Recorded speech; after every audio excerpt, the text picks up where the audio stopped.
নমস্কার বন্ধু, আমি ঝুমা। চলে এসেছি ঝুমা রেসেলে আরও একটি রেসিপি নিয়ে। ঝুমা রেসেলে আসার জন্য সকলকে অনেক অনেক ধন্যবাদ। আজকের এই রেসিপিটি খুব উপকারী একটি সবজি, ঢ্যাঁড়সের। তো ঢ্যাঁড়স তো আমরা অনেকভাবেই নানাভাবে খেয়ে থাকি। তো আজকে এইভাবে একবার রান্না করে খেয়ে দেখুন। নানা ধরনের সবজির মধ্যে ঢ্যাঁড়স এমন একটি সবজি যা স্বাস্থ্যের পক্ষে খুব উপকারী।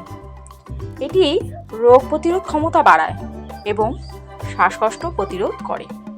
তাই আজ নিয়ে চলে এলাম এই সবজির রেসিপিটি। এই রেসিপিটি করার জন্য আমি অনেকটা ঢ্যাঁড়স নিয়েছি আর 4টে বড় সাইজের টমেটো, এবং এতে করতে বেশ অনেকটা পেঁয়াজও লাগবে। তো পেঁয়াজগুলো দেখে নিন, আমি কতগুলো পেঁয়াজ নিয়েছি। আমার পেঁয়াজের সাইজটা একটু ছোট ছোট, তাই জন্য আমাকে অনেকগুলো পেঁয়াজই নিতে হয়েছে। ঢ্যাঁড়সগুলো আমি সামনের আর পেছনের অংশটা কেটে ছোট ছোট টুকরো করে নিয়ে ভাজতে নিয়ে চলে এসেছি। তো সর্ষে তেলে ভাজাটি হচ্ছে এবং তেলটা একটু বেশি লাগছিল। এবং লক্ষ্য রাখতে হবে ভাজাটা এমনভাবে হবে যাতে পুড়ে না যায় এবং সুন্দর নরম হয়ে যায়, আর ঢ্যাঁড়সের কালারটা যেন এই রকমভাবেই থেকে যায়। তো সেইভাবেই আমাকে ভাজতে হবে। তো প্রথমেই আমি নুনটা দিই না কোনো সবজিতে, কারণ নুনটা দিলেই দেখেছি আমি সবজির জল ছেড়ে যায়, তখন ভাজা হতে চায় না, তখন সেটা সেদ্ধ হয়ে যায়। তো আমি খানিকটা ভাজার পরই, সেই জন্য অর্ধেক ভাজার পর আমি নুনটা দিই। তো আমি নুন দিয়ে ঢ্যাঁড়সটাকে ভেজে নিলাম। এবার এটাকে আমি আলাদাভাবে তুলে রাখবো।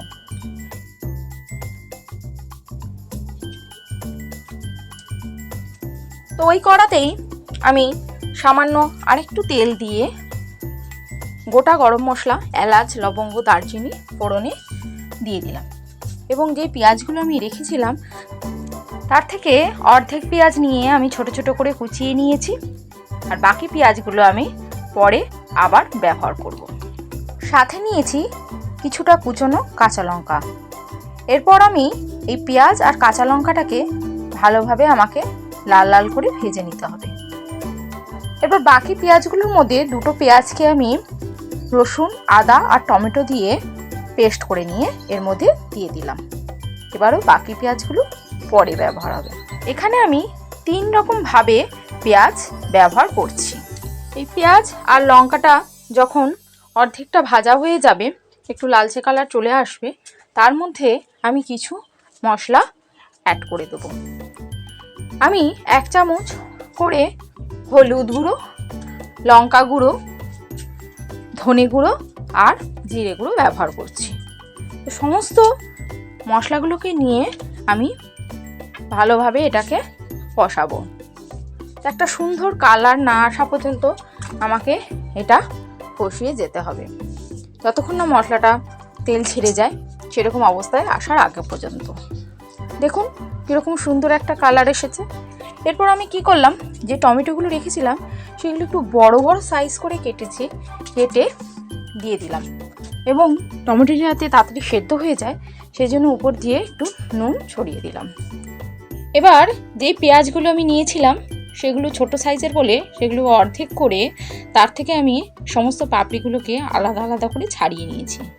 এইভাবেই এই রান্নাতে আমি এটাকে ব্যবহার করব। তো অনেকটা পেঁয়াজই আমার লাগলো। এই সমস্ত কিছুকে নিয়ে আমাকে ভালোভাবে এটাকে কষাতে হবে, এবং খানিকটা টক দইকে আমি আলাদা করে ফাটিয়ে রেখে দিয়েছিলাম, একটু নুন দিয়ে ফেটিয়ে রেখে দিয়েছিলাম। সেই টক দইয়ের মিক্সটাকে আমি এর মধ্যে দিয়ে দেবো। তো টক দইটা দিয়ে দিলাম। এবার টক দইটা যে পাত্রে ছিল সেই পাত্রটা ধুয়ে খানিকটা জল নিয়ে এতে জলটাও আমি দিয়ে দেবো। দেখুন সামান্য জল দিতে হবে, খুব বেশি জল এতে পড়বে না, কারণ কষাতে কষাতে সবই প্রায় সেদ্ধ হয়ে গেছে। একটু মশলাটা আরেকটু কষবে, তো একটা ভালো কালার না আসা পর্যন্ত আর জলটা শুকিয়ে না যাওয়া পর্যন্ত আমাকে অপেক্ষা করতে হবে। দেখুন তাহলে খানিকক্ষণ বাদে ফিরে এলাম। দেখুন তেল ছেড়ে গেছে কীরকম, আমার রেসিপিটা কমপ্লিট হয়ে এসেছে।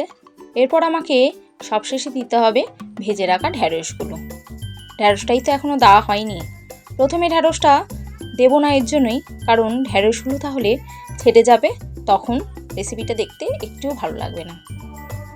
শুধু খেতে ভালো লাগলে হবে, দর্শনটাও তো ভালো থাকা উচিত। তো সবশেষে আমি 1 চামচ চিনি দিয়ে দিলাম।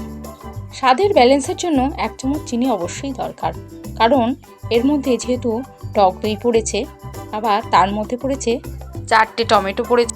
যদি মিষ্টি না দিই তাহলে স্বাদটা ব্যালেন্সই হবে না। তো আমার রেসিপি আজকের মতন কমপ্লিট। তো ঢ্যাঁড়স অবশ্যই খাবেন এবং এইভাবে একবার অবশ্যই ট্রাই করে দেখবেন।